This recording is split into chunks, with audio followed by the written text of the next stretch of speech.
السلام علیکم ورحمۃ اللہ وبرکاتہ۔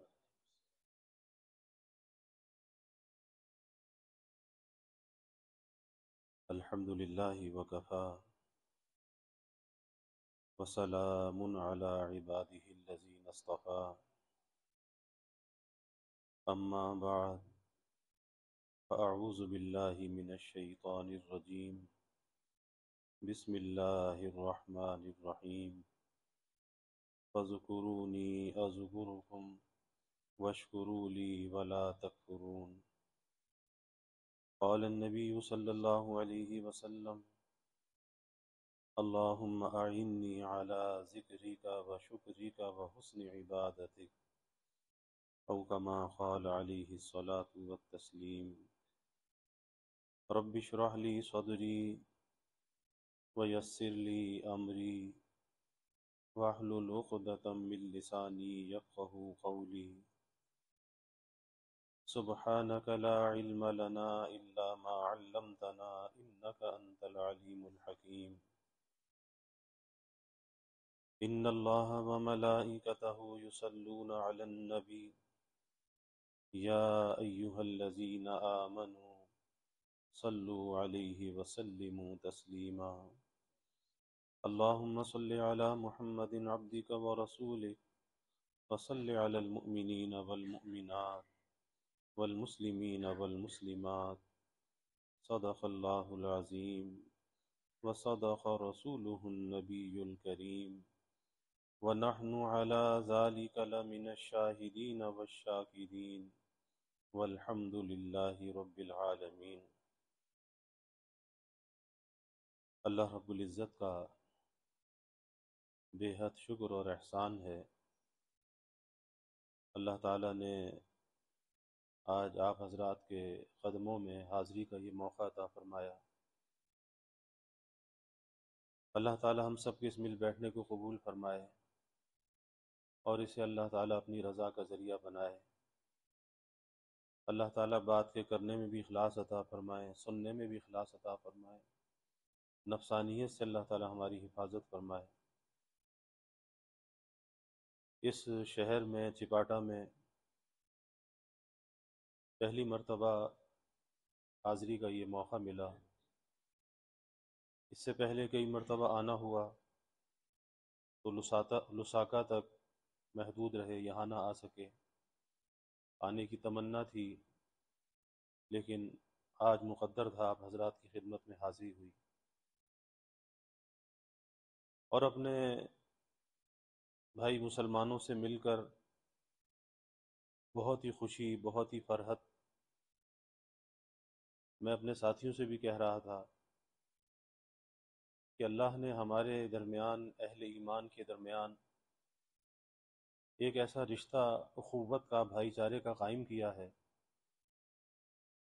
کہ آج ہم اپنے وطن سے، اپنے گھر سے ہزاروں میل کے فاصلے پر بیٹھے ہیں، لیکن یہاں پر جو اپنائیت، جو محبت ملی تو بالکل بھی اجنبیت کا کوئی احساس نہیں ہوا۔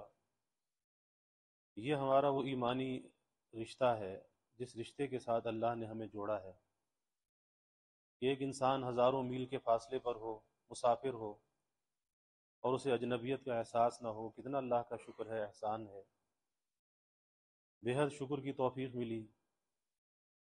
اللہ تعالیٰ آپ حضرات کو بہت جزائے خیر عطا فرمائے۔ اس وقت میں نے رسول اللہ صلی اللہ علیہ وسلم کی ایک دعا پڑھی، اور یہ بہت ہی عجیب و غریب دعا ہے۔ اللہ کے حبیب صلی اللہ علیہ وسلم نے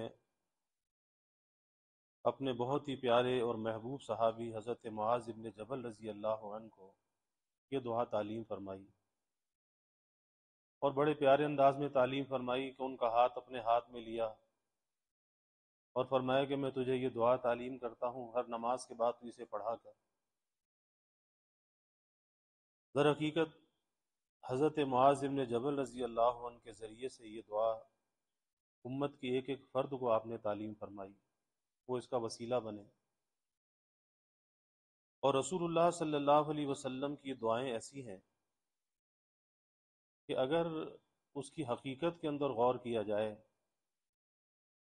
تو اس میں بہت کچھ خزانے موجود ہیں۔ ہدایت کے، نصیحت کے، کامیابی کے خزانے اس کے اندر موجود ہیں۔ ہم یا تو بہت زیادہ دعاؤں کا اہتمام کرتے نہیں ہیں، اور اگر کرتے ہیں تو بہت سرسری انداز میں کچھ الفاظ کہہ لیے اور سمجھا کہ بس ہم نے دعا مانگ لی۔ ان الفاظ کی حقیقت کے اندر غور نہیں کرتے کہ اللہ کے حبیب صلی اللہ علیہ وسلم نے کن الفاظ کے ساتھ اور کس طرح اللہ کی بارگاہ میں سوال کیا ہے۔ اور آپ کا سوال کرنا دراصل امت کو سکھانا ہے، امت کو تعلیم دینا ہے۔ بظاہر یہ دعا بہت ہی مختصر سی دعا ہے، چھوٹی سی دعا ہے، اللہم اعنی علی ذکرک و شکرک و حسن عبادتک، کہ یا اللہ ہماری مدد فرما اپنے ذکر کے ذریعے سے، اپنے شکر کے ذریعے سے، اور اچھی عبادت کے ذریعے سے، حسن عبادت کے ذریعے سے۔ اگر ہم اپنی زندگیوں کے اندر غور کرتے ہیں تو ہم قدم قدم پر اللہ کی مدد کے محتاج ہیں، اور ہم میں سے ہر انسان اس بات کو جانتا ہے کہ بغیر اللہ کی مدد کے اس کی کوئی مشکل اور پریشانی دور نہیں ہو سکتی، بغیر اللہ کی مدد کے اسے کوئی کامیابی حاصل نہیں ہو سکتی۔ اللہ کی مدد اگر اس کے ساتھ ہے تو پھر اسے سب کچھ حاصل ہے، پھر کوئی پریشانی کی بات نہیں ہے، کوئی گھبرانے کی بات نہیں ہے کہ اللہ کی مدد اس کے ساتھ ہے۔ اور اس دعا میں اللہ کی مدد کے حاصل کرنے کے ذرائع کو اللہ کے حبیب نے بیان فرمایا کہ کن ذرائع سے اللہ کی مدد ہمارے شامل حال ہو سکتی ہے، اور اس میں سے پہلا ذریعہ یہ بیان فرمایا اللہم اعنی علی ذکری، کہ اپنے ذکر کے ذریعے سے یا اللہ مدد فرما۔ اور جب ذکر کا لفظ ہم سنتے ہیں تو ہمارے ذہن میں ذکر کی بہت محدود سی تعریف آتی ہے، اور وہ تعریف یہ آتی ہے کہ تسبیح ہاتھ میں لے کر سبحان اللہ، الحمدللہ، لا الہ الا اللہ، استغفر اللہ، درود پاک، قرآن مجید کی تلاوت۔ تو ہم یہ سمجھتے ہیں کہ بس یہ ذکر کی تعریف یہی ہے، یہ بھی ذکر ہے، اور یہ ذکر الفاظی ذکر ہے، لیکن ذکر کا لفظ اتنا جامع ہے کہ اس ذکر کے لفظ نے ہماری پوری زندگی کو احاطہ کیا ہوا ہے، پوری زندگی کو احاطہ کیا ہوا ہے، کہ کبھی انسان زبان سے ذاکر ہوتا ہے، اور کبھی وہ زبان سے ذاکر تو نہیں ہوتا لیکن اپنے عمل سے وہ ذاکر ہوتا ہے۔ ہم نے صرف ذکر کو زبان تک محدود کر لیا ہے، یہی وجہ ہے کہ جب ہم نے اسے اتنا محدود کر لیا، محدود سمجھ لیا، تو اس ذکر کے جو منافع ہیں، فوائد ہیں، وہ ہمیں حاصل نہیں ہوتے۔ اور پھر یہ تو ذریعہ ہے اللہ کی مدد اور نصرت کو حاصل کرنے کا، کہ اگر اس ذریعے سے اللہ کی مدد اور نصرت حاصل نہ ہوتی، اللہ کے حبیب صلی اللہ علیہ وسلم یہ سوال نہ فرماتے، وما ينطق عن الهوى ان هو الا وحی یوحی۔ تو آپ کا یہ سوال کرنا اس بات کو بتا رہا ہے کہ اس راستے سے اللہ کی مدد اور نصرت آتی ہے، اور ہم اس کے محتاج ہیں۔ تو ایک تو ہے زبان سے اللہ کا ذکر کرنا، یہ بھی معمور بھی ہے، اس کا بھی ہمیں حکم دیا گیا کہ زبان سے اللہ کو یاد کرو۔ اور حدیث میں آتا بھی ہے کہ جسے ذکر کرنے والی زبان مل جائے، شکر کرنے والا دل مل جائے، اور مصیبتوں پہ صبر کرنے والا بدن مل جائے، عفیف اور طاہر اور بیوی مل جائے، تو یہ دنیا کی نعمتیں اسے سمیٹ کر دے دی گئی۔ تو زبان ذکر کرنے والی بہت بڑی نعمت ہے، اور اعضائے انسانی کے اندر سب سے زیادہ نیکیاں اگر انسان کسی عزم سے کما سکتا ہے، حاصل کر سکتا ہے، وہ اس کی زبان ہے۔ آسان بھی بہت ہے، کیونکہ اس زبان کے چلانے میں کوئی انسان کو بہت زیادہ مشقت نہیں کرنی پڑتی، کوئی زیادہ بوجھ نہیں اٹھانا پڑتا، یہ بڑی روانی کے ساتھ چلتی ہے۔ لیکن ہم نے اس کے مصرف کو بگاڑ رکھا ہے۔ زبان چلتی تو ہے لیکن اس کے مصرف کو ہم نے بگاڑ رکھا ہے، کہ اس زبان کو جتنا اللہ کی یاد میں لگانا چاہیے تھا، آج ہم نے دنیا کی باتوں کے اندر لگا رکھا ہے۔ یہی وجہ ہے کہ اس ایک انسان کے جسم کا چھوٹا سا ایک پرزہ ہے، اس کے جتنے فائدے ہم حاصل کر سکتے تھے آج ان فائدوں سے محروم ہیں، بلکہ ہم خسارے اور گھاٹے کے اندر مبتلا ہیں، ایک زبان کے غلط استعمال کی بنا پر۔ اور ذہنوں کے اندر ایک بات ہے، ایک تخیل ہے، وہ ذہنوں کے اندر تخیل یہ ہے کہ بھئی ہماری زبان ہے، ہم جو چاہے بولیں، جس سے چاہے ہنسی مذاق کریں، جس کا جیسے چاہے ذکر کریں، تو ہماری زبان ہے۔ یاد رکھیے کہ ہماری نہیں ہے، اللہ کی ایک امانت ہے، اللہ کی ایک امانت ہے۔ اللہ نے دائیں بائیں لکھنے والے بھی بٹھا دیے ہیں، وہ لکھ رہے ہیں، ما یلفظ من قول الا لدیہ رقیب عتید۔ یہ دائیں بائیں لکھنے والے بیٹھے، جو نکل رہا ہے وہ لکھا بھی جا رہا ہے، ریکارڈ ہو رہا ہے۔ آج تو لوگ موبائل فون پر بھی کال ریکارڈ کر لیتے ہیں نا، کسی کی بھی کال آ رہی ہے، سارا دن کالیں آ رہی ہیں تو ریکارڈ کرتے چلے جا رہے ہیں۔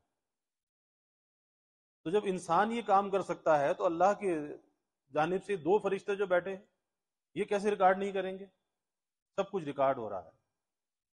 پھر ایک وقت آئے گا، یہ ساری ریکارڈنگ جو ہے قیامت کے میدان میں تھما دی جائے گی، دیکھ لو کیا کچھ ریکارڈ کر کے لائے ہو، کیا زندگی کی کتاب پر کیا لکھ کر لائے ہو، سب کچھ دے دیا جائے گا۔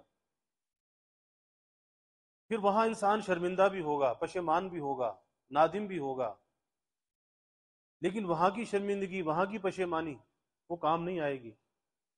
آج کی پشیمانی کام آ سکتی ہے، آج کی ندامت کام آ سکتی ہے، لیکن وہاں کی پشیمانی کام نہیں آئے گی۔ آج سب سے زیادہ غلط استعمال اگر ہے تو اس زبان کا ہے، اور اس کا صحیح مصرف کیا ہے؟ صحیح مصرف یہ ہے کہ اس زبان کو اللہ کے ذکر کا عادی بنا لیا جائے۔ اور دو باتیں ہیں، ایک بات تو بزرگوں نے یہ فرمائی کہ سوچ کر بولنے کی عادت ڈالو، سوچ کر بولنے کی عادت ڈالو، پہلے تول اور بعد میں بول، سوچ کر بولنے کی عادت۔ کیا سوچ کر بولنے کی عادت؟ کہ میرے اس کلام کا کوئی فائدہ ہے یا نہیں ہے، جو میں گفتگو کر رہا ہوں اس کا کوئی نقصان تو نہیں ہے؟ وہ نقصان دنیا کا بھی ہو سکتا ہے، وہ نقصان آخرت کا بھی ہو سکتا ہے، اور اس بولنے میں کوئی نفع ہے، وہ نفع دنیا کا بھی ہو سکتا ہے، وہ آخرت کا بھی ہو سکتا ہے، لیکن دنیا کے نفع کے اندر یہ دیکھنا ہے کہ وہ حلال اور جائز نفع ہو، وہ ناجائز نفع نہ ہو، پھر تو زبان کو استعمال کرنا چاہیے۔ اس نفع کو حاصل کرنے سے اللہ ہمیں منع نہیں کرتا، شریعت منع نہیں کرتی، یہ نہیں کہتے کہ منہ کو سی لو، زبان کو بالکل بند کر لو، نہیں، جائز کلام کرنا چاہیے، لیکن فضول سے بچنا چاہیے، لا یعنی سے بچنا چاہیے، غیبتوں سے بچنا چاہیے، جھوٹ سے بچنا چاہیے، الزام تراشیوں سے بچنا چاہیے، کیونکہ کل اس کا حساب بھی تو دینا ہے نا۔ کیا انسان اتنا بوجھ اٹھا سکتا ہے؟ کیا اس کی قبر اتنا بوجھ برداشت کر سکتی ہے کہ جتنا کچھ یہ کہے چلا جاتا ہے وہ لکھا چلا جا رہا ہے؟ تو کل قبر کے اندر اس بوجھ کو کیسے برداشت کرے گا؟ اور پھر بولتا تو زبان سے ہے، لیکن اس کی ظلمت، اس کی کدورت دل پر آتی ہے، دل میں بربادی آتی ہے۔ بولتا زبان سے ہے، بربادی دل کے اندر آتی ہے۔ اسی لیے اللہ کے حبیب صلی اللہ علیہ وسلم نے فرمایا کہ لوگوں، کثرت کلام سے اپنے آپ کو بچاؤ، کہ یہ زیادہ باتیں کرنا، یہ چر چر چر چر زبان کا چلنا، فرمایا کہ یہ زیادہ باتیں کرنا یہ دل کے اندر قساوت اور سختی کو پیدا کرتا ہے، اور وہ دل اللہ سے دور ہے جس دل کے اندر قساوت ہو، سختی ہو۔ اسی لیے آپ نے فرمایا من صمت نجا، جو خاموش رہا اسے نجات پائی۔ یعنی خاموشی بھی ایک عبادت ہے، نیکی ہے، کہ اللہ کے حبیب صلی اللہ علیہ وسلم فرما رہے ہیں کہ جو خاموش رہا اس نے نجات پائی۔ اور حقیقت یہی ہے کہ اگر انسان سوچے کہ بولنے کا تو حساب دینا ہے، خاموشی کا حساب نہیں دینا، بولنے کا حساب دینا ہے، خاموشی کا حساب نہیں دینا، تو ظاہر ہے کہ اس کے اندر تو نجات ہے۔ تو اس سوچ کر اس زبان کو استعمال کرنا چاہیے، تول کر الفاظ کو نکالنا چاہیے۔ اور یہ جو کہا جاتا ہے کہ اللہ کا ذکر کرو، تسبیح ہاتھ میں لے لو، کوئی ذکر کی کوئی مقدار مقرر کر لو، قرآن مجید کی تلاوت اس کی کوئی مقدار روزانہ ہونی چاہیے، استغفار ہے، درود پاک ہے، لا الہ الا اللہ کا ذکر ہے، کوئی مقدار ہونی چاہیے۔ یہ کس لیے ہے؟ اسی لیے ذکر کرایا جاتا ہے، ذکر کا عادی بنایا جاتا ہے کہ دل کے اندر ایک یادداشت قائم ہو جائے۔ خالی ذکر کرانے کا مقصد کوئی زبان سے رٹے لگوانا نہیں ہے کہ لا الہ الا اللہ کی تکرار کیے جاؤ، اللہ اللہ کی تکرار کیے جاؤ، صرف اس حد تک یہ نہیں ہے۔ اس کا مقصد یہ ہے کہ دل کے اندر ایک دھیان، ایک استحضار پیدا ہو جائے، ایک ملکہ یادداشت قائم ہو جائے، اور وہ یادداشت ایسی ہو کہ خواہ کہیں پر بھی ہو، زبان غلط استعمال ہونے لگے، نظر کا استعمال غلط ہونے لگے، کچھ غلط سننے لگے، تو دل میں ایسی یاد ہو، ایسا استحضار ہو کہ فوراً اندر سے اسے بے چینی ہو جائے کہ نہیں، یہ بات تو غلط ہے، مجھے نہیں کہنی چاہیے۔ اگر یہاں پر نگاہ اٹھا کر دیکھا یہ تو غلط ہے، اللہ ناراض ہوگا، اللہ نے منع کیا ہے یغضوا من ابصارہم، نظر کو نیچا رکھو۔ یادداشت قائم ہو جائے، دل کے اندر دھیان اور استحضار آ جائے، اور وہ جب ہی آتا ہے کہ جب آدمی تنہائی میں، خلوت میں بیٹھ کر اللہ کو یاد کرتا ہے۔ آج تو افسوس کے ساتھ کہنا پڑتا ہے کہ آج کے زمانے کی خلوتیں بھی ناپاک ہیں، کہ یہ موبائل فون جو ہے ہمارے پاس، یہ موبائل فون بظاہر تو یہ چھوٹا سا ایک پرزہ ہے، لیکن اس نے خلوتوں کو ناپاک کر رکھا ہے۔ اس تنہائی میں، خلوت میں، کہ جہاں پر کوئی نہ ہو، انسان ہو، تنہائی ہو اور یاد یار ہو، اس تنہائی اور خلوت میں بیٹھ کر اپنے اللہ کو یاد کرے، اللہ کی محبت سے اس کی آنکھ میں آنسو آ جائے، اللہ کے خوف سے اس کی آنکھ میں آنسو آ جائے۔ یہ آنسو اللہ کو کتنا پسند ہے، اللہ اس آنسو کا کتنا قدردان ہے کہ تنہائی تھی، خلوت تھی، کوئی دیکھنے والا نہیں تھا، لیکن اللہ کے ڈر سے اس کی آنکھ میں آنسو آ گیا۔ اللہ کہتا ہے میں اسے قیامت کے دن اپنے عرش کے نیچے جگہ دوں گا، کیونکہ یہ تنہائی میں میرے لیے رویا تھا، اس خلوت میں اس کی آنکھ میں آنسو آ گیا تھا، اور اب تو یہ خیال ہے کہ یہ موبائل پاس ہے، تنہائی ہے، خلوت ہے، اور ذہن میں تصور یہ ہے کہ کوئی دیکھنے والا نہیں ہے۔ تو ٹھیک ہے، کوئی انسان تو دیکھنے والا نہیں ہے، کوئی ماں باپ پاس نہیں، کوئی بہن بھائی پاس نہیں، کوئی بیوی بچے پاس نہیں، لیکن اللہ تو دیکھ رہا ہے۔ اللہ تو قرآن میں ہمیں جھنجھوڑتا ہے، کہتا ہے الم یعلم بان اللہ یرا، کہ کیا انسان نہیں جانتا کہ اللہ اسے دیکھ رہا ہے؟ تو اللہ کی نظروں سے تو پوشیدہ نہیں ہے، اللہ تو تجھے دیکھ رہا ہے، پھر کس طرح سے اپنی خلوتوں کو ناپاک کرتا ہے؟ اور آج سب سے زیادہ بربادی کا اگر سامان ہے، جس نے سب سے زیادہ حیا کا جنازہ نکالا، جس نے اخلاقیات کو برباد کیا، آج یہ موبائل فون ہے، یہ سوشل میڈیا کا استعمال ہے، جس لوگ ایک تفریح سمجھ رہے ہیں۔ یہ تفریح نہیں ہے، یہ نشہ بن چکا ہے، لوگ اس کے ایڈک ہو چکے ہیں، یہ نشہ بن چکا ہے۔ اس حد تک یہ نشہ بن چکا ہے کہ بچے سے اگر باپ یہ کہتا ہے کہ بیٹا میرا یہ کام کر دے، بیٹا کہتا ہے مجھے نہیں کرنا۔ جہاں پر ماں باپ کا ادب اور احترام رخصت ہو گیا، رشتوں کا تقدس جہاں پہ پامال ہو رہا ہے، آپ اندازہ لگائیے اس کے زہریلے اثرات ہیں، اس کی سمیت ہے جو آج معاشرے کے اندر ظاہر ہو رہی ہے۔ اور ایک مصنوعی دنیا ہے کہ لوگوں نے ایک مصنوعی دنیا کو آباد کر رکھا ہے کہ جس کے ذریعے سے آج ناجائز تعلقات کے دہانے کھلے ہوئے ہیں۔ شادی شدہ مرد ہے ناجائز تعلقات کے اندر مبتلا، شادی شدہ عورت ہے ناجائز تعلقات کے اندر مبتلا، آپ اندازہ لگائیے۔ یعنی وہ باتیں کہ جس کو سوچ کر بھی انسان پہلے ڈرا کرتا تھا، اس کا تصور بھی نہیں تھا کہ کوئی کسی کو میسج بھیجے گا، کوئی کسی سے ملاقات کی کوشش کرے گا۔ ایک حیا تھی، ایک شرم تھی، ایک عفت تھی، آج سب چیزیں رخصت ہو چلی۔ بے باکی کے ساتھ لوگ کہتے ہیں جی ہم سے دوستی کر لو، کہیں پہ عورت مرد کو دعوت دیتی ہے دوستی کی، کہیں پہ مرد عورت کو دعوت دیتا ہے دوستی کی۔ آپ اندازہ لگائیے، یہ ساری اس کی زہریلے اثرات ہیں جس نے آج ہمارے معاشرے کو ڈس رکھا ہے۔ اور پھر جب حیا چلی جائے، حیا رخصت ہو جائے، تو پھر انسان کچھ بھی کر سکتا ہے۔ اللہ کے حبیب صلی اللہ علیہ وسلم نے فرمایا کہ جب حیا چلی جائے پھر کچھ بھی یہ کر گزرے، اس سے کچھ بعید نہیں ہے، یہ کچھ بھی کر سکتا ہے۔ چھوٹے چھوٹے بچے آج جسمانی اعتبار سے ان کے جسموں کے اندر اس کے نقصانات، کہ بچہ 6 گھنٹے تک 10 گھنٹے تک اسکرین کے سامنے تو بیٹھ سکتا ہے، 5 منٹ آپ کے سامنے بیٹھ کے بات نہیں کر سکتا، کتنے نقصانات ہیں۔ پھر ایسے ایسے واقعات بھی ہوئے کہ ہمارے یہاں پاکستان میں کہ وہ پب جی گیم کھیل رہا تھا، آن لائن گیم کھیل رہا تھا، اور اس نے پسٹل لی اور اپنے بھائی اور بھابھی کو قتل کر دیا۔ اب پولیس نے گرفتار کر لیا، پوچھا کہ بھائی کیوں قتل کیا؟ کہا جی میں تو سمجھ رہا تھا کہ یہ کھڑے ہو جائیں گے دوبارہ، جیسے اس گیم کے اندر ہوتا ہے کہ کسی کو شوٹ کر دیا اور وہ کھڑے ہو گئے، تو سوچا کہ یہ بھی کھڑے ہو جائیں گے، اس لیے میں نے شوٹ کر دیا۔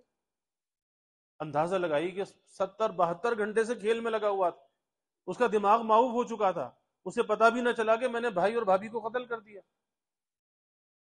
تو خدا را ہمیں اپنی نسلوں پر رحم کرنا چاہیے، ان لعنتوں سے اپنے گھروں کو پاک کرنا چاہیے کہ یہ ایسی ضرورت کی چیز نہیں ہے۔ زیادہ سے زیادہ اس کا کام کیا ہے؟ اس کا کام ہے لوگوں سے رابطہ، کمیونیکیشن، رابطہ۔ تو رابطے کے لیے تو 1-2 منٹ کی ٹیلی فون کال بھی بہت ہوتی ہے، یا پھر کسی کو انفارمیشن کی ضرورت ہے تو انفارمیشن بھی موجود ہے۔ کوئی آدمی ہے، کوئی ڈاکٹر ہے، کوئی انجینئر ہے، کوئی آرکیٹیکٹ ہے، اسے وہاں سے کوئی معلومات لینی ہے وہ لے سکتا ہے، انفارمیشن وہاں پہ موجود ہے۔ لیکن یہ جو ہے نا کنیکشن بڑھانا، لوگوں سے رابطے بڑھانا، تو یاد رکھیے کہ یہی بربادی کا سامان ہے۔ لائکس اور اس کے اوپر جو ہے کتنے جو ہے سبسکرائبر اور کتنے لائک کرنے والے، کس نے یہاں پر بربادی پھیلائی ہے کہ جس سے انسان کے رشتے تباہ ہو رہے ہیں، رشتوں کا احترام ختم ہو رہا ہے۔ اصل چیز جس سے انسان کی زندگی کے اندر خوشی آتی ہے وہ رشتوں سے آتی ہے۔ شریعت نے رشتوں کے حقوق کو بیان کیا ہے، عام مسلمانوں کے حقوق کو بیان کیا ہے کہ جب بھائی مسلمان کا سامنا ہو اسے سلام کرو اور وہ بھی تمہیں اس کا جواب دے۔ اب دونوں طرف سے سلامتی کی دعاؤں کا تبادلہ ہے، وہ اس کو سلامتی کی دعا دے رہا ہے، رحمت و برکت کی دعا دے رہا ہے، اور وہ اسے سلامتی کی، رحمت و برکت کی دعا دے رہا ہے۔ اور یہاں کیا کیفیت ہے؟ یہاں یہ کیفیت ہے کہ واٹس ایپ کے ذریعے سے 100-200 میسج آ جاتے ہیں، چلے جاتے ہیں، پوری دنیا میں سلام پھیل جاتا ہے۔ لیکن گھر میں جو ماں باپ موجود ہیں، بیوی بچے موجود ہیں، ان کا آمنا سامنا ہوتا ہے، کبھی زبان پہ سلام بھی نہیں آتا، جن کا حق ہے۔ حدیث میں آتا ہے کہ جو آدمی اپنے گھر میں داخل ہو بیوی بچوں کو سلام کرے، اس گھر میں فاقے کی نوبت نہیں آتی۔ یہ مصنوعی دنیا ہے کہ ساری دنیا کے اندر تو رابطہ ہے، لیکن گھر میں بوڑھے ماں باپ موجود ہیں، انہیں خدمت کی ضرورت ہے، ان کی تو مزاج پرسی بھی نہیں کرتا، پوچھتا نہیں کہ ابا طبیعت کیسی ہے، ماں طبیعت کیسی ہے، نہیں پوچھتا۔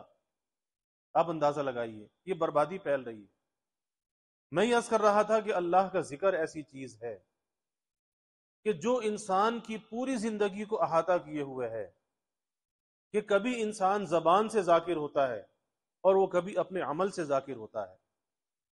زبان کا ذکر تو ہم سمجھتے ہیں کہ اللہ اللہ کرنا، لا الہ الا اللہ، سبحان اللہ، الحمدللہ، قرآن مجید کی تلاوت، لیکن عمل سے ذاکر کب ہوتا ہے؟ عمل سے ذاکر جب ہوتا ہے کہ مسجد سے نماز پڑھ کر نکلا، باہر سے کوئی نامحرم عورت آ گئی، بے پردہ عورت سامنے آ گئی، اب فوراً اس کے دل کے اندر دھیان آیا کہ اس کو دیکھنا اللہ نے منع کیا ہے، اللہ کا حکم ہے اپنی نظر کو نیچے جھکا لے، فوراً نظر کو نیچے جھکا لیا۔ اب اس کی زبان پر تو ذکر نہیں ہے لیکن یہ ذاکر ہے، کیوں؟ اس نے اللہ کے حکم کو پیش نظر رکھ کے اپنی نظروں کو جھکا لیا۔ اور حدیث میں آتا ہے کل مطیع للہ فہو ذاکر، کہ ہر مطیع، ہر فرما بردار جو اللہ کی اطاعت میں لگا ہوا ہے، آپ نے فرمایا کہ یہ ذاکر ہے۔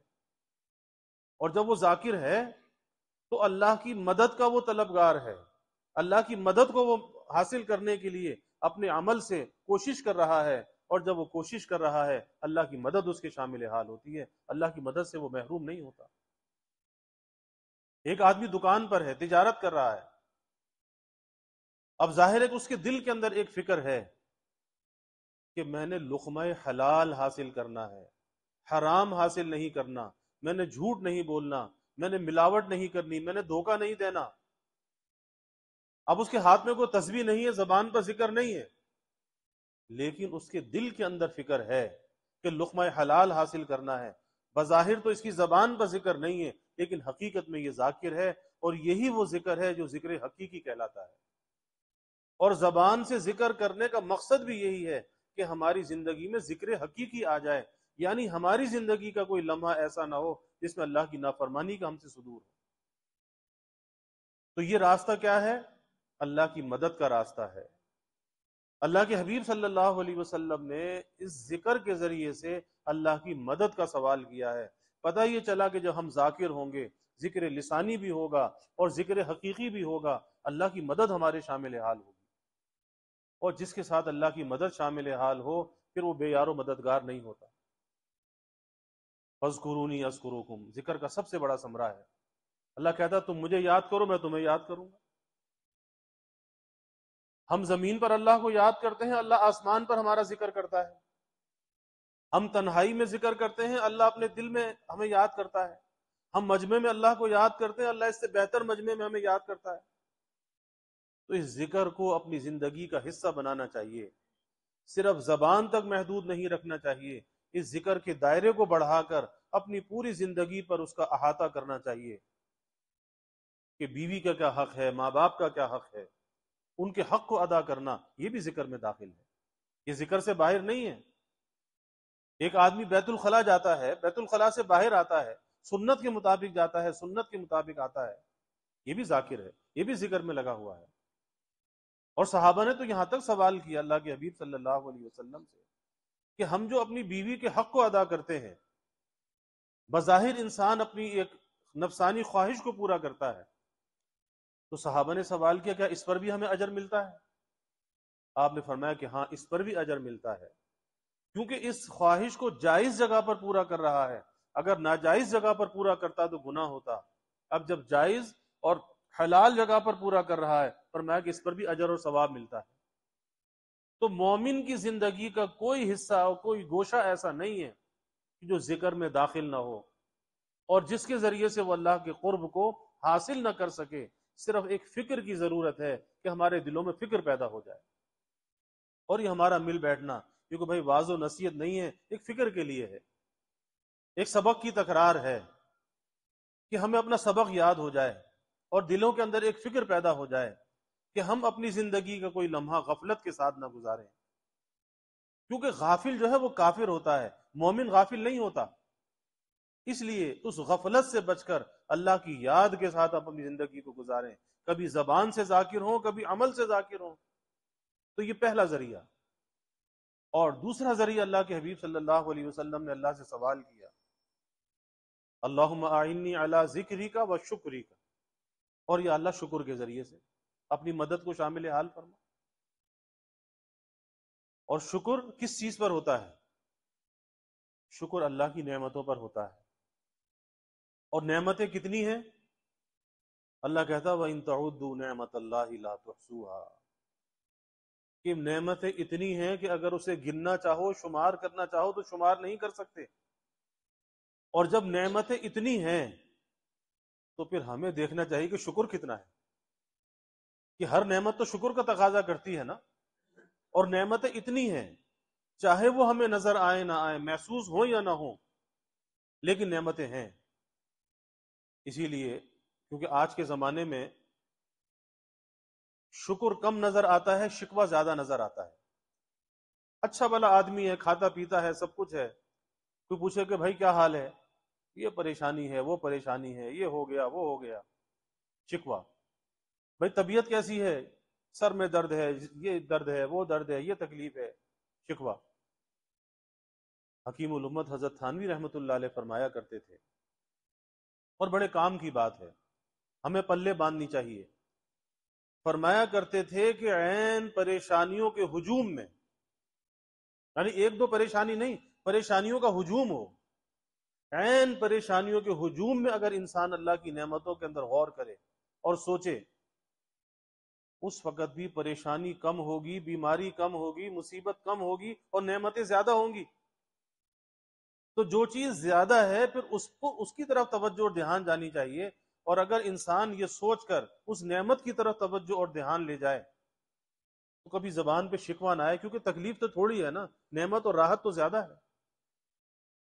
اگر انسان غور کرے کہ زندگی کے اکثر ایام صحت کے ساتھ گزرتے ہیں، عافیت کے ساتھ گزرتے ہیں، بیماریوں سے بچ کے گزرتے ہیں، حادثات سے بچ کر گزرتے ہیں، کیا اس پہ شکر واجب نہیں ہے؟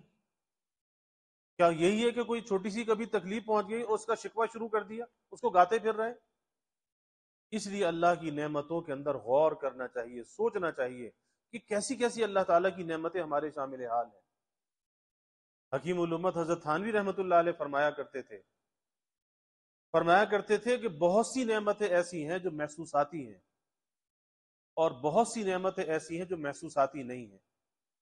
بہت سی نعمتیں ایسی ہیں جو وجودی ہیں، جن کا وجود ہے، کھانا پینا پہننا، سواریاں، مکان، اولاد، بیوی، شوہر، ماں باپ، وجودی، جن کا وجود ہے۔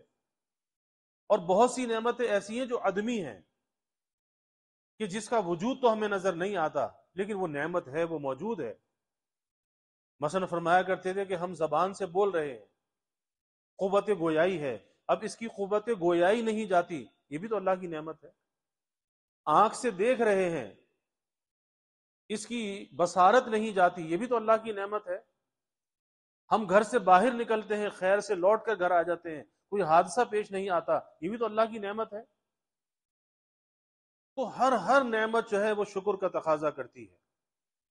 اور یہاں پر بھی وہی بات جو میں نے پہلے عرض کی کہ ایک شکر الفاظ سے ہے اور ایک شکر اپنے عمل سے ہے۔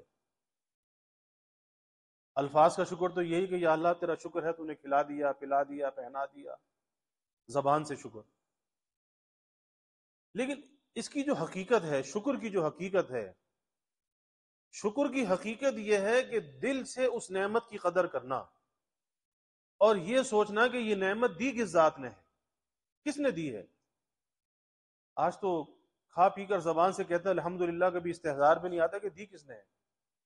کبھی یہ بھی نہیں سوچتے کہ اللہ تیرا شکر ہے، کس طرح تو نے راحت سے کھلا دیا۔ کتنے لوگ ہیں سڑکوں پہ دھکے کھاتے پھرتے ہیں، ایک وقت کھانے کو نہیں ہوتا، کتنا عزت سے بٹھا کے کھلا دیا، احترام سے کھلا دیا، طرح طرح کی نعمتیں دسترخوان پر ہیں، یا اللہ کتنا تیرا شکر ہے۔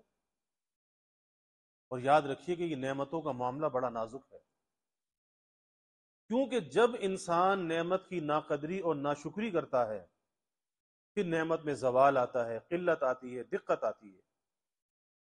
اور زوال نعمت سے اللہ کے حبیب صلی اللہ علیہ وسلم نے پناہ مانگی، اللہم انی اعوذ بک من زوال نعمتک وتحول عافیتک وفجاءت نقمتک وجمیع سخطک، کہ نعمت کے لوٹ جانے سے پناہ مانگی، عافیت کے لوٹ جانے سے پناہ مانگی، اللہ کے غصے سے پناہ مانگی، ناگہانی آفات و بلیات سے پناہ مانگی۔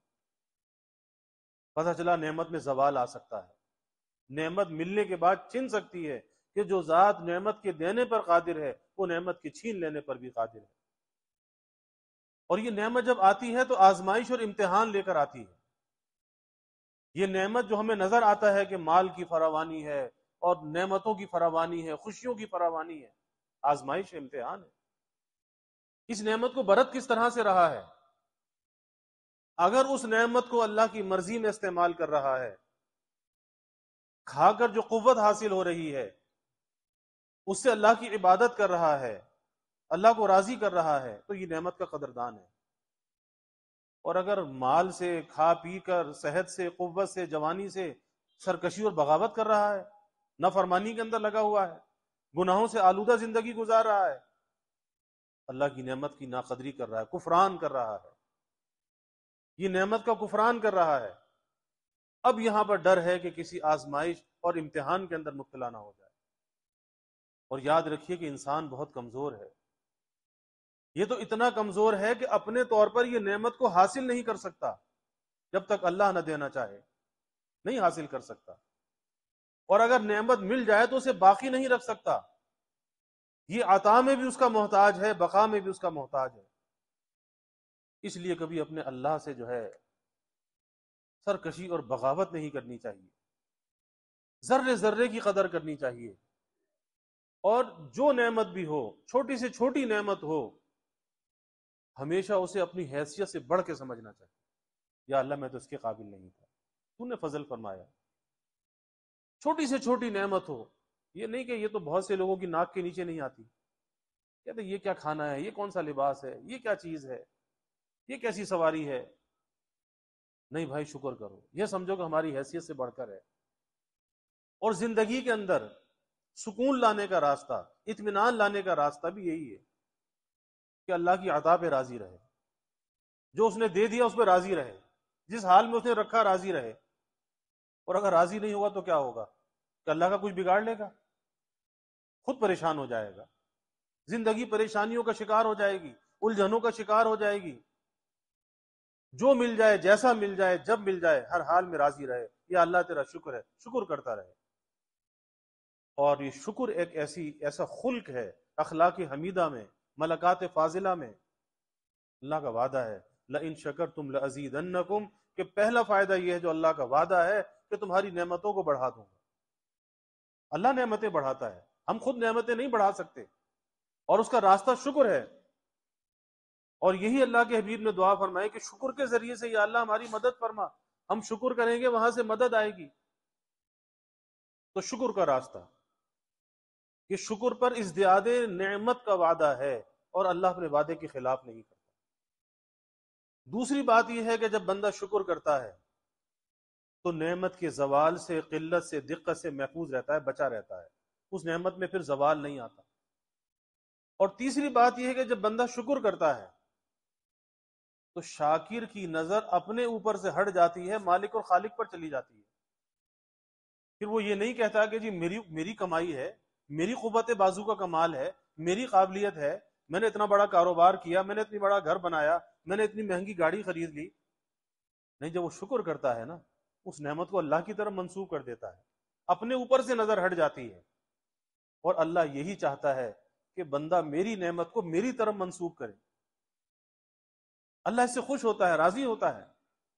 دی اس نے آپ کو استعمال کرنے کے لیے، برتنی آپ نے ہے، استعمال آپ نے کرنی ہے، لیکن ایسے استعمال کرو، ایسے برتو کہ دینے والا بھی تو خوش ہو جائے، دینے والا بھی تو راضی ہو جائے۔ کہ باپ اگر بیٹے کو کوئی قیمتی تحفہ دے اور بیٹا جو ہے اس کو ضائع کر دے تو باپ کو تکلیف ہوگی نہیں ہوگی؟ یا بیٹا باپ کا نام بھی نہ لے، باپ محسن ہے اور باپ کا نام بھی نہ لے، باپ کو تکلیف ہوگی؟ تو یہی کہنا چاہیے کہ میرے اللہ کی عطا ہے، میرے اللہ کا فضل ہے، میں کسی قابل نہیں ہوں، میرے اندر کوئی صلاحیت نہیں ہے، کوئی قابلیت نہیں ہے، اللہ کا فضل ہے، جو کچھ بھی اس کی جانب سے ہے۔ اور چھوٹے چھوٹے بچوں کو یہ بات ذہن میں ڈالنی چاہیے کہ بھائی اللہ کی نعمت پہ اللہ کا شکر ادا کرو، بچپن سے اس کا عادی بناؤ۔ کہیں ایسا نہ ہو کہ وہ کسی خودی اور خود پسندی میں مبتلا ہو جائیں، ان کے اندر کوئی اترانا پن آ جائے، بڑائی آ جائے، دوسروں کی حقارت آ جائے کہ جی ہم تو بڑی گاڑی کے اندر بیٹھتے ہیں، فلاں کے پاس تو سائیکل بھی نہیں ہے۔ بچوں کی بھی حفاظت کرنی چاہیے، شکر کا عادی بنانا چاہیے۔ لباس پہنا، اللہ کا شکر ادا کرو، اللہ نے دیا ہے۔ کھانا کھایا تو اللہ کا شکر ادا کرو۔ اور پھر ہر نعمت کو اللہ کی مرضی میں استعمال کرے، اس کی نامرضیات میں استعمال نہ کرے۔ یہ اللہ نے صحت دی ہے، جوانی دی ہے، یہ وجود دیا ہے، اس وجود کا شکر یہ ہے، اسے اللہ کی مرضی میں استعمال کرے، اس کی مرضی کے خلاف استعمال نہ کرے، یہ اس کا شکر حقیقی ہے۔ مال اللہ نے دیا ہے، اللہ کی رضا میں خرچ کرے، بیوی بچوں پر، اہل حقوق پر خرچ کرے، اللہ کی مرضی کے خلاف اسے خرچ نہ کرے۔ اور پھر تفاخر سے بچے، ریا سے بچے، دکھلاوے سے بچے کہ بھئی مال تو دیا اللہ نے دیا ہے نا، پھر تفاخر کیسا، بڑائی کیسی؟ عاجزی ہونی چاہیے کہ جب کسی درخت پر پھل لگ جاتا ہے، اس کی شاخیں جھک جاتی ہیں، اس کے اندر وہ سیدھا نہیں رہتا، اکڑاؤ نہیں ہوتا، بلکہ وہ جھک جاتا ہے۔ جب کسی پر نعمتوں کی بہتات ہو، اسے جھک جانا چاہیے، اس کے اندر عاجزی آ جانی چاہیے، ورنہ آزمائش ہے، مال بھی آزمائش ہے، اولاد بھی آزمائش ہے۔ اللہ سے پناہ مانگنی چاہیے کہ انسان کمزور ہے، وہ کسی آزمائش کے قابل نہیں کہ کسی آزمائش میں مبتلا ہو جائے۔ تو دوسرا راستہ شکر کا راستہ ہے کہ شکر کے ذریعے سے انسان اللہ کی مدد کو حاصل کرے، اور جب اللہ کی مدد اس کے ساتھ ہوگی پھر یہ بے یار و مددگار نہیں ہوگا، پھر یہ ہر جگہ پر کامیاب بھی ہوگا اور یہ سرخرو بھی ہوگا۔ اور یہ کامیابی کا وہ راستہ ہے جو صرف دنیا تک محدود نہیں ہے، یہ کامیابی کا وہ راستہ ہے جس میں آخرت کی کامیابی بھی شامل ہے، آخرت کی کامیابی بھی داخل ہے، کیونکہ یہ تو اللہ کو راضی کر کے جی رہا ہے نا، اللہ کو یاد کر کے جی رہا ہے، اللہ کی نعمتوں کی قدردانی کے ساتھ جی رہا ہے، اس کی یاد ہمہ وقت اس کے دل کے اندر ہے۔ تو رہ دنیا کے اندر رہا ہے، لیکن دنیا میں رہ کر بھی جنت کا مزہ پا رہا ہے، اور جنت کے انعامات کا یہ اپنے کو مستحق بنا رہا ہے۔ تو یہ فوائد دنیا تک محدود نہیں ہے، یہ اللہ کے حبیب صلی اللہ علیہ وسلم کی دعا کی برکات ہیں، اس دعا کی حقیقتیں ہیں کہ اس پر عمل کرنے والا صرف دنیا کا فائدہ حاصل نہیں کرتا، یہ فائدہ آخرت تک کا فائدہ ہے، اور ظاہر جانا ہم نے وہی ہے، منزل سب کی وہی ہے، یہ دنیا منزل نہیں ہے۔ اصل یہ ہے کہ وہاں کیا ہوگا، انجام کیا ہوگا۔ یہاں ایسے رہے کہ ویسے رہے، دیکھنا یہ ہے کہ وہاں کیسے رہے۔ اعتبار تو وہاں کا ہے، خاتمہ اعتبار تو خاتمے کا ہے کہ خاتمہ کیسے ہوتا ہے۔ اور پھر جب آدمی شکر کرتا ہے اس کے اندر عاجزی پیدا ہوتی ہے۔ شکر سے تکبر پیدا نہیں ہوتا، تکبر کی بڑائی کی جڑیں کٹتی ہیں۔ جتنے بھی اخلاق رذیلہ ہیں، برے اخلاق ہیں، ان برے اخلاق کی اگر جڑ کٹتی ہے، وہ شکر کے ذریعے سے کٹتی ہے کہ آدمی شاکر محض ہو جائے۔ بس اس کے اندر عاجزی ہوگی، تواضع ہوگی، اور جس کے اندر عاجزی اور تواضع ہوگی اللہ اس کی عزت اور احترام کو بڑھا دے گا۔ تو یہ دوسرا ذریعہ۔ اور تیسرا ذریعہ یہ ہے حسن عبادت، اچھی عبادت کے ذریعے سے ہم اللہ کی مدد کو حاصل کریں۔ اب وہ اچھی عبادت کیا ہے؟ اچھی عبادت یہ ہے کہ عبادت کو بنا سنوار کر اللہ کے سامنے پیش کریں۔ ہماری نماز ہے، روزہ ہے، صدقہ ہے، خیرات ہے، زکوٰۃ ہے، جو بھی ہماری عبادت ہے، ہمارا ذکر اذکار ہے، اور اس عبادت کو بنانے اور سنوارنے کا طریقہ یہ ہے۔ ایک تو یہ ہے کہ میں نے نماز پڑھ لی، بس ٹھیک ہے، بوجھ اتر گیا، پڑھ لی، جیسے بھی پڑھ لی تو ٹھیک ہے، بہت اچھی بات ہے کہ پڑھ لی۔ لیکن ایک ہے اس کو بنانا اور سنوارنا۔ بنانا اور سنوارنا یہ ہے کہ نماز پڑھ کر یہ غور کرے کہ اس میں کمی کیا رہ گئی، کیونکہ نماز دو چیزوں کا مجموعہ ہے، ایک خشوع ہے اور ایک خضوع ہے۔ خضوع کا تعلق انسان کے ظاہری اعضاء کے ساتھ ہے، اور خشوع کا تعلق اس کے دل کے ساتھ ہے، کہ نماز میں ظاہری طور پر مجھے اپنے اعضاء کا استعمال کیسے کرنا چاہیے، ایسے جیسے ہمارے نبی صلی اللہ علیہ وسلم نے کیا، اور آپ کی ادا، ایک ایک ادا محفوظ ہے، اس پر عمل کرنے والے موجود ہیں، بتانے والے علماء کرام موجود ہیں۔ اور ہمیشہ یاد رکھیے کہ اپنے کو علماء کا محتاج سمجھنا چاہیے، کبھی اپنے کو علماء سے مستغنی نہیں سمجھنا چاہیے۔ علماء کے قدموں میں آ کر بیٹھ کر ان سے پوچھنا چاہیے کہ بھائی ذرا میری نماز تو دیکھ لیں، میں 2 رکعت پڑھتا ہوں، ذرا مجھے بتا دیں کہ میری نماز میں کیا خامی ہے، ذرا بتا دیں کہ میرے وضو کے اندر کیا کمی ہے، کیونکہ حسن عبادت ہے نا، اس پر اللہ کی مدد ہے، اس عمل کو بنا سنوار کر پیش کرنا ہے۔ یہ اطمینان نہیں کہ بس میں نے جو کیا سب سے اچھا کیا، نہیں، اچھے کی گنجائش ہمیشہ رہتی ہے۔ جتنا آدمی بہتر سے بہتر کرتا چلا جاتا ہے، پھر اس سے بہتر کی گنجائش موجود ہوتی ہے۔ کیوں کہ اللہ کی جو ذات عظمت اور کبریائی والی ذات ہے، ہمارا کوئی عمل اس کے شایع نشان نہیں ہو سکتا۔ جتنا بھی بناتا چلا جائے، سنوارتا چلا جائے، کوشش کرتا چلا جائے، لیکن پھر بھی اس کے شایع نشان نہیں ہوگا۔ لیکن کوشش تو کرے نا۔ آج تو ہم کوشش ہی نہیں کرتے، آج تو دیکھ کر نماز پڑھ لیتے ہیں، فلاں ایسے پڑھ رہا تھا ہم نے بھی ایسے پڑھ لی۔ ارے بھائی علماء سے پوچھو کہ سنت کا کیا طریقہ ہے۔ ایک صحابی مسجد نبوی میں داخل ہوئے، نماز پڑھی، آپ کے پاس تشریف لائے، آپ نے کہا کہ نماز پڑھو، تم نے نماز نہیں پڑھی۔ پھر دوبارہ گئے، پھر نماز پڑھی، پھر آئے، آپ نے پھر یہی بات کہی کہ نماز پڑھو، تم نے نماز نہیں پڑھی۔ تو انہوں نے پوچھا کہ یا رسول اللہ صلی اللہ علیہ وسلم، میں کیسے نماز پڑھوں؟ اب بظاہر تو وہ نماز پڑھ رہا تھا، لیکن آپ فرما رہے ہیں کہ نماز پڑھو، تم نے نماز نہیں پڑھی۔ تو پھر آپ نے فرمایا کہ ایسے نماز پڑھو جیسے مجھے نماز پڑھتے ہوئے دیکھتے ہو۔ اب ہم اپنی اپنی نماز کو دیکھ لیں، اپنی عبادت کو دیکھ لیں کہ ہماری نماز ایسی ہے کہ جو ہم کہہ سکیں کہ سنت کے مطابق ہے۔ تو اپنے عمل کو بہتر سے بہتر کرنا، اخلاص پیدا کرنا، نیت کی بار بار تجدید کرنا، یا اللہ تیری رضا کے لیے، یا اللہ تیری رضا کے لیے۔ کیونکہ عمل کے اندر اگر ریا آ گیا، دکھلاوا آ گیا، پھر وہ عمل حسن عمل نہیں رہے گا۔ اللہ انسان کی نیت اور ارادے کو دیکھتا ہے، کس نیت سے یہ عمل کر رہا ہے، کس نیت سے کسی کی مدد کر رہا ہے، کس نیت سے یہ تہجد کی نماز پڑھ رہا ہے، اس کا لوگوں کے ساتھ معاملہ کیا ہے، برتاؤ کیا ہے، اللہ کی مخلوق سے یہ محبت کرتا ہے یا نہیں کرتا، یا لوگوں سے نفرت اور حقارت کا برتاؤ کرتا ہے۔ تو یہ حسن عبادت کہ اپنے عمل کو بنا سنوار کر پیش کرنا.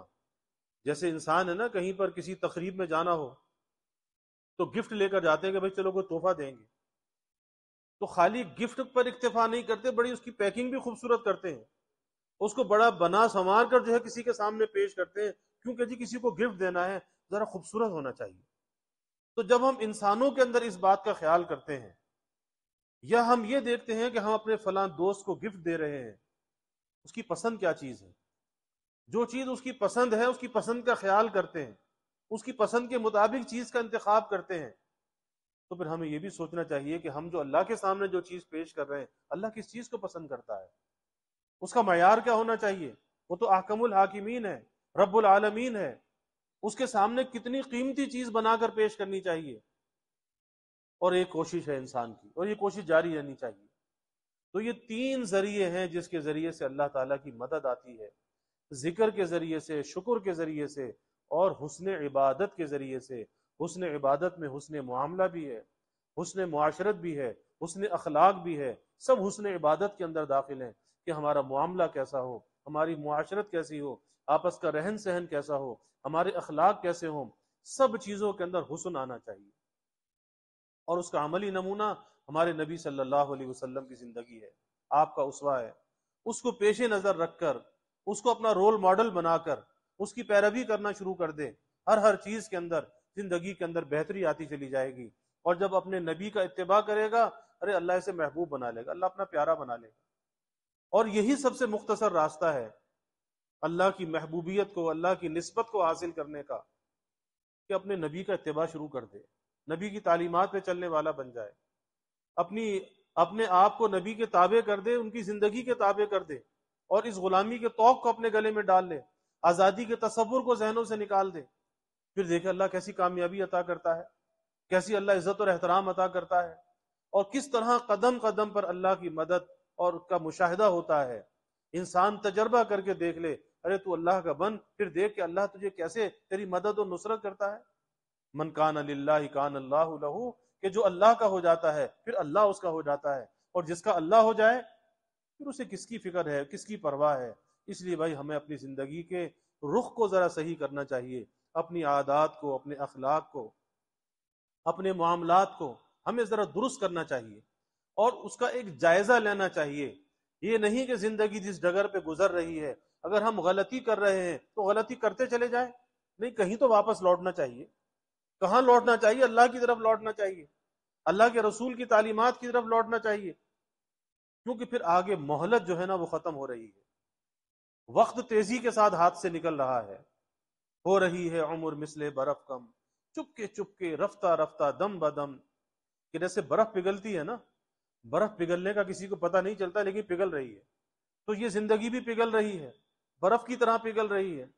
ہو رہی ہے عمر مثل برف کم، چپ کے رفتہ رفتہ دم بدم، اور سانس ہے ایک راہ روے ملک عدم.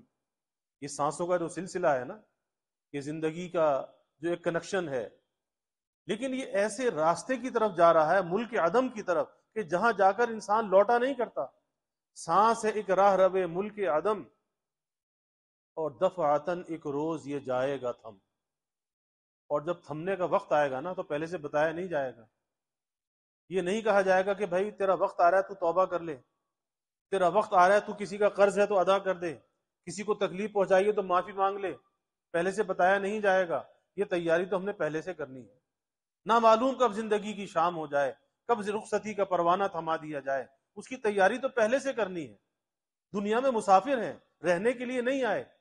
تو اپنے معاملات کو، معاشرت کو، اپنے اخلاق کو ہمیں درست کرنا چاہیے، اور اس فکر کے ساتھ اپنی زندگی کو گزارنا چاہیے کہ جب اللہ کے سامنے پیشی ہو، اللہ سے ملاقات کا وقت آئے، ہم سرخرو ہو جائیں، کامیاب ہو جائیں، اللہ کی مدد اور نصرت ہمارے شامل حال ہو. اللہ تعالیٰ مجھے بھی اس کی توفیق عطا فرمائے، ہم سب کو اس کی توفیق عطا فرمائے. اللہ تعالیٰ آپ حضرات کو بہت جزائے خیر عطا فرمائے. آپ سے محبتیں ملی، آپ سے اکرام ملا. اللہ آپ کی عزت کو، احترام کو، رزق کو اور بڑھا دے. اور اللہ تعالیٰ اس بستی پر اپنی رحمت نازل فرمائے، یہاں کے مسلمانوں پر اپنی رحمت نازل فرمائے. آپس میں اللہ محبت کے ساتھ، اخوت کے ساتھ، بھائی چارے کے ساتھ رکھے. وآخر دعوانا الحمدللہ رب العالمین. الحمد للہ رب العالمین والعاقبۃ للمتقین والصلاة والسلام علی اشرف الانبیاء والمرسلین اللہم صل علی سیدنا و مولانا محمد وعلی آل سیدنا و مولانا محمد صلاة تنجینا بها من جمیع الاحوال والآفات وتقضی لنا بها جمیع الحاجات وتطهرنا بها من جميع السيئات وترفعنا بها عندك أعلى الدرجات وتبلغنا بها أقصى الغايات من جميع الخيرات في الحياة وبعد الممات إنك على كل شيء قدير اللهم رب الحل والحرم ورب المشعر الحرام ورب البيت الحرام ورب الركن والمقام أبلغ لروح سيدنا ومولانا محمد منا السلام اللهم صل على سيدنا ومولانا محمد في أول كلامنا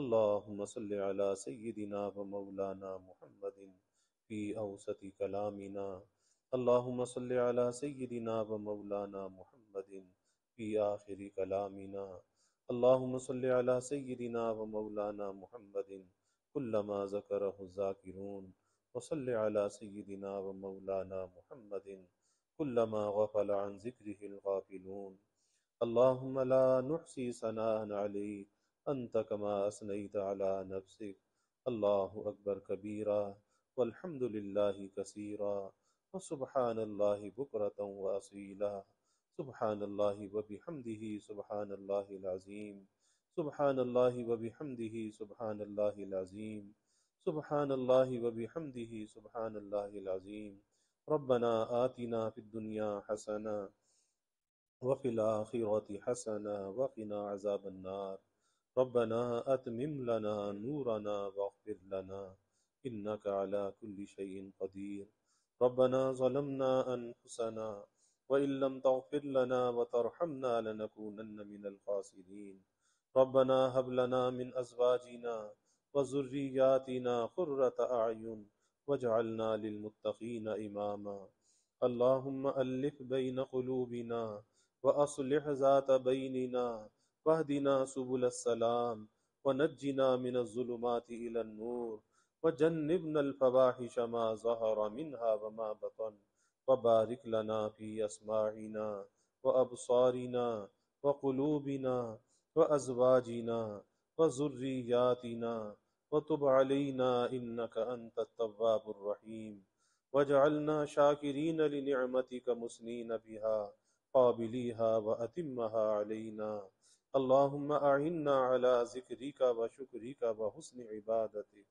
اللهم إنا نعوذ بك من زوال نعمتك وتحول عافيتك وفجاءة نقمتك وجميع سخطك اللهم زدنا ولا تنقصنا وأكرمنا ولا تهنا وأعطنا ولا تحرمنا وآثرنا ولا تؤثر علينا وأرغنا وارغ عنا وأرغنا وارغ عنا اللهم إنا نعوذ بك من جهد البلاء ودرك الشقاء وسوء القضاء وشماتة الأعداء یا اللہ یا رحمان یا رحیم یا کریم یا ارحم الراحمین یا اکرم الاکرمین یا اللہ ہمارے گناہوں کو معاف فرما، یا اللہ ہماری خطایا سے درگزر فرما، یا اللہ اپنی محبت معرفت عطا فرما، اپنی رضا والی زندگی یا اللہ نصیب فرما، رضا والے کاموں کی یا اللہ توفیق عطا فرما، یا اللہ ذکر الفاظی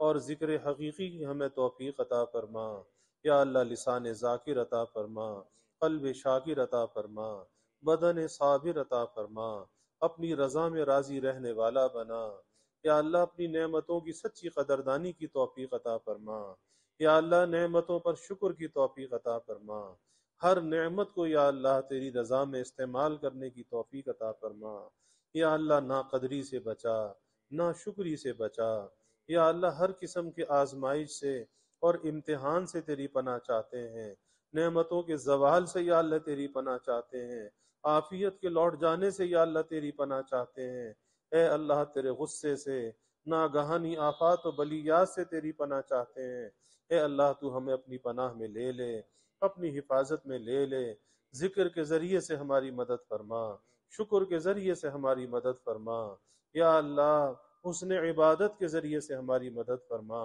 یا اللہ ہر عمل میں اخلاص عطا فرما، نفسانیت سے بچا، اعجاب نفس سے یا اللہ ہماری حفاظت فرما، یا اللہ جتنے بھی حاضرین ہیں ان کے متعلقین اہل خانہ سب کے دلوں کے نیک ارادوں کو تمناؤں کو یا اللہ از غیب پورا فرما، سب کے کھانے پینے میں خیر و برکت فرما، علم و عمل میں خیر و برکت فرما، روزی روزگار میں خیر و برکت فرما، گھر بار میں یا اللہ خیر و برکت فرما، سب کے رزق میں اعمال میں یا اللہ برکتیں عطا فرما، یا اللہ کبھی کسی کو مخلوق کا محتاج نہ بنا، ہمیشہ اپنے در کا سائل اور بھکاری بنا، اپنے در کا منگتا اور سوالی بنا، اپنے غیر سے یا اللہ ہماری امیدوں کو قطع فرما، اپنی ذات عالی کا یقین یا اللہ دلوں میں پیدا فرما، یا اللہ سب کے گھروں میں خوشیاں، راحتیں، نعمتیں، برکتیں عطا فرما، گھروں کے ماحول کو یا اللہ جنت کا نمونہ بنا، آپس میں محبت الفت پیدا فرما، ادائے حقوق اور حفظ حدود کی یا اللہ توفیق عطا فرما، بڑوں کا اکرام کرنے والا بنا، چھوٹوں پر شفقت کرنے والا بنا، خلق خدا سے محبت کرنے والا بنا، خلق خدا سے درگزر کرنے والا بنا، نعمتوں پر شکر کرنے والا بنا، ناگواریوں پر صبر کرنے والا بنا، اچھے اخلاق کا یا اللہ ہمیں حامل بنا، اچھے کردار کا یا اللہ ہمیں حامل بنا، اچھی گفتار کا یا اللہ ہمیں حامل بنا، برے اخلاق سے، برے کردار سے، بری گفتار سے یا اللہ ہماری حفاظت فرما، یا اللہ ہماری نوجوان نسل کی حفاظت فرما، نوجوان بچے بچیوں کی حفاظت فرما، اخلاق اور کردار کی حفاظت فرما، یا اللہ سب کو با حیا بنا، با کردار بنا، عفیف بنا، پاک دامن بنا، بے حیائی کے جو بھی فتنے ہیں یا اللہ ان سے حفاظت فرما، یا اللہ یہ سوشل میڈیا کی لعنت، یا اللہ جس نے بے حیائی کو عام کیا، ان لعنتوں سے یا اللہ ہمارے گھروں کو پاک فرما، اے اللہ یہ ذہنی پرا گندگی یا اللہ اس کو دور فرما، اپنا دھن اور دھیان نصیب فرما، اپنا استہزاء نصیب فرما، جلوت میں، خلوت میں، مجمع میں، تنہائی میں، اے اللہ ہر جگہ اپنا دھیان نصیب فرما، اپنا استہزار نصیب فرما، یا اللہ اپنی رحمتوں کا، برکتوں کا، راحتوں کا نزول فرما، زحمتوں کو دور فرما، اس بستی پر یا اللہ اس بستی کے مسلمانوں پر اپنی رحمتوں کا نزول فرما، اے اللہ بے حساب نعمتوں سے مالا مال فرما، دنیا اور آخرت کی یا اللہ نعمتیں عطا فرما، اے اللہ ہمارے اس مل بیٹھنے کو قبول فرما، یا اللہ جس محبتوں سے یہ مل بیٹھنا ہوا اسے اپنی رضا کا ذریعہ بنا، آخرت کے لیے یا اللہ ذریعہ اور وسیلہ نجات بنا، آئندہ بھی یا اللہ مل بیٹھنے کی توفیق عطا فرما، اس حب فی اللہ کو یا اللہ ہم سب کے لیے نجات کا ذریعہ بنا، یا اللہ اپنی رحمتوں کا، برکتوں کا، راحتوں کا نزول فرما، زحمتوں کو دور فرما، یا اللہ ہمیں عافیت دارین عطا فرما، عافیت دائمہ عطا فرما، ربنا تقبل منا انك انت السمیع العلیم وتب علینا انك انت التواب الرحیم، وجزا اللہ عنا محمدا صلی اللہ علیہ وسلم ما هو اہلہ، وصلی اللہ تعالی وسلم علی النبی الکریم، آمین برحمتک یا